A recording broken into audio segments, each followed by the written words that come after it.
नमस्कार श्री स्वामी समर्थ सर्वांना। बघा, उद्या गुरुवारी भागवत एकादशी आली आहे। उद्या 7 मार्च आहे। उद्या भागवत एकादशी आहे आणि आज बुधवारी ही विजया एकादशी आहे। विजया एकादशीचं व्रत हे ऋषीमुनी करत असतात आणि आपण संसारिक माणसांनी हे भागवत एकादशीचं व्रत करायचं असतं। या एकादशीच्या दिवशी भगवान विष्णूंची आणि माता लक्ष्मी यांची पूजा केली जाते। एकादशी तिथी ही भगवान विष्णूंना समर्पित आहे।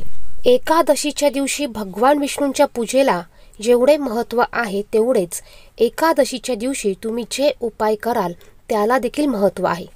तुम्ही या दिवशी उपाय म्हणा किंवा सेवा म्हणा, तुम्हाला उद्या तुळशीला ही एक वस्तू अर्पण करायची आहे। यामुळे तुमच्या सर्व अडचणी ह्या दूर होतील। तुमच्या कठीणातील कठीण इच्छा ह्या एका दिवसात पूर्ण होतील।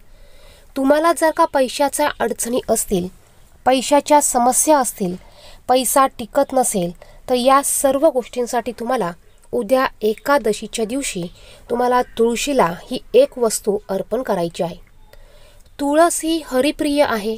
तुळशीमध्ये माता लक्ष्मीचा वास असतो आणि म्हणूनच एकादशी तिथीला तुळशीला देखील विशेष महत्त्व असतं। एकादशी तिथीच्या दिवशी आपल्याला तुळशीची पानं ही चुकूनही तोडायची नाहीये। त्याचप्रमाणे तुळशीला आपल्याला जल देखील अर्पण करायचं नाहीये।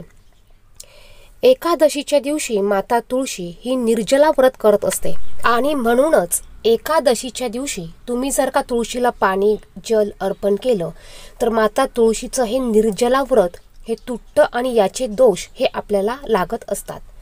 एकादशीच्या दिवशी भगवान विष्णूंची आपल्याला विधिवत पद्धतीने पूजा करायची आहे। सकाळी उठल्यावर भगवान विष्णूंच्या मूर्तीला पाण्याने अभिषेक घाला, पिवळे फूल चंदन अर्पण करा, पिवळी मिठाई पिवळे फळं अर्पण करा, तुळशी पत्र आवर्जून एकादशीच्या दिवशी भगवान विष्णूंना अर्पण करा।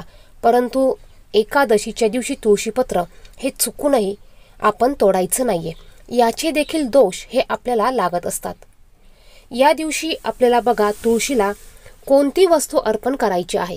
तर व्हिडिओला सुरुवात करण्या अगोदर तुम्ही जर का माझ्या चॅनलवर पहिल्यांदा आलेला असाल, नवीनच असाल, पहिल्यांदा माझी व्हिडिओ बघत असाल तर व्हिडिओला लाईक करा, त्याचप्रमाणे चॅनलला देखील सबस्क्राईब करा। एकादशीच्या दिवशी आपल्याला एका वाटीमध्ये 3 चमचे गंगा जल घ्यायचं आहे।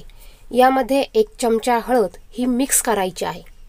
बघा, गंगाजल तुमच्याकडे नसेल तर शुद्ध स्वच्छ पाणी घ्या, यामध्ये 1 चमचा हळद मिक्स करा आणि आपल्याला हे घेऊन आपल्याला तुळशीपाशी यायचं आहे। जिथे तुमची तुळस असेल, तुळशी वृंदावन असेल, त्या ठिकाणी आपल्याला तुळशीच्या बाजूला ही वाटी ठेवायची आहे आणि 1 अखंड लवंग घ्यायची आहे। बघा, जिला फूल असते अशी लवंग घ्यायची आहे आणि ही लवंग आपल्याला तुळशीच्या मुळाशी बघा मातीमध्ये आपल्याला ही टोचायची आहे, ही बुजवायची आहे, म्हणजे पुरायची आहे। लवंग घेताना ती अखंड घ्या, त्याच्या वरच्या बाजूला फूल हे अखंड असलं पाहिजे। आपल्याला हे जल गंगाजल आपल्याला तुळशीला ओतायचं नाहीये, कारण या दिवशी बघा एकादशी आहे, त्यामुळे आपल्याला हे जल असंच एका वाटीमध्ये तुळशीच्या बाजूला ठेवायचं आहे।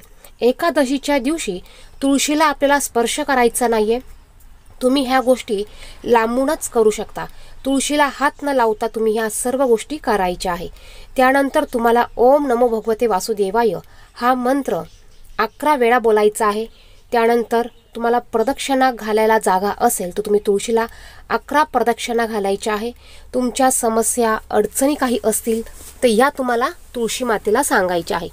तुळशीमध्ये माता लक्ष्मीचा वास असतो आणि तुम्ही जर का माता तुळशीची दररोज पूजा केली तर यामुळे माता लक्ष्मी प्रसन्न होते आणि यामुळे भगवान विष्णू देखील आपल्यावर प्रसन्न होत असतात।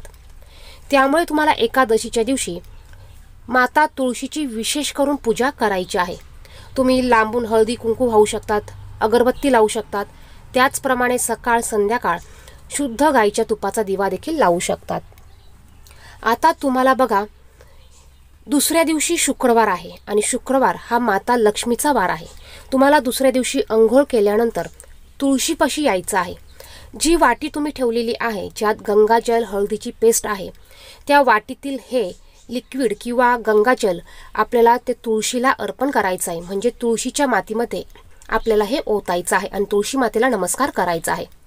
त्याचप्रमाणे एकादशीच्या दिवशी तुमच्या घराची, तुमच्या पतीची प्रगती होण्यासाठी तुम्हाला संध्याकाळी तुळशीला एक दिवा प्रज्वलित करायचा आहे. दिवा तुम्ही मातीचा घेतला तरी चालेल किंवा इतर धातूचा घेतला तरी चालेल. या दिव्यामध्ये तुम्हाला शुद्ध गाईच्या तुपाचा तुम्हाला हा दिवा लावायचा आहे. या दिव्यामध्ये तुम्हाला एक लवंग, एक हिरवी वेलायची टाकायची आहे. असा हा दिवा तुम्हाला संध्याकाळी तुळशी समोर लावायचा आहे. दिवा लावताना दिव्याखाली तुम्हाला थोड्याशा अक्षदा, तांदूळ घ्या, याचं आसन द्या, यावर हा दिवा प्रज्वलित करायचा आहे आणि तुळशी मातेला नमस्कार करायचा आहे.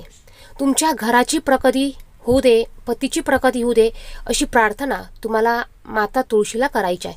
बघा, तुम्ही जर का एकादशीच्या दिवशी, प्रत्येक एकादशीच्या दिवशी तुळशी मातेची जर का या पद्धतीने सेवा केली तर बघा, तुमच्यावर भगवान विष्णू आणि माता लक्ष्मी यांची कृपा, आशीर्वाद हे अखंड राहतील.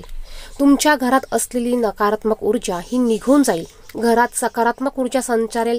घरात माता लक्ष्मी ही अखंड वास करेल. या उपायामुळे भगवान विष्णू आपल्यावर प्रसन्न होतील आणि जिथे भगवान विष्णू असतात त्या ठिकाणी माता लक्ष्मी ही असतेच असते.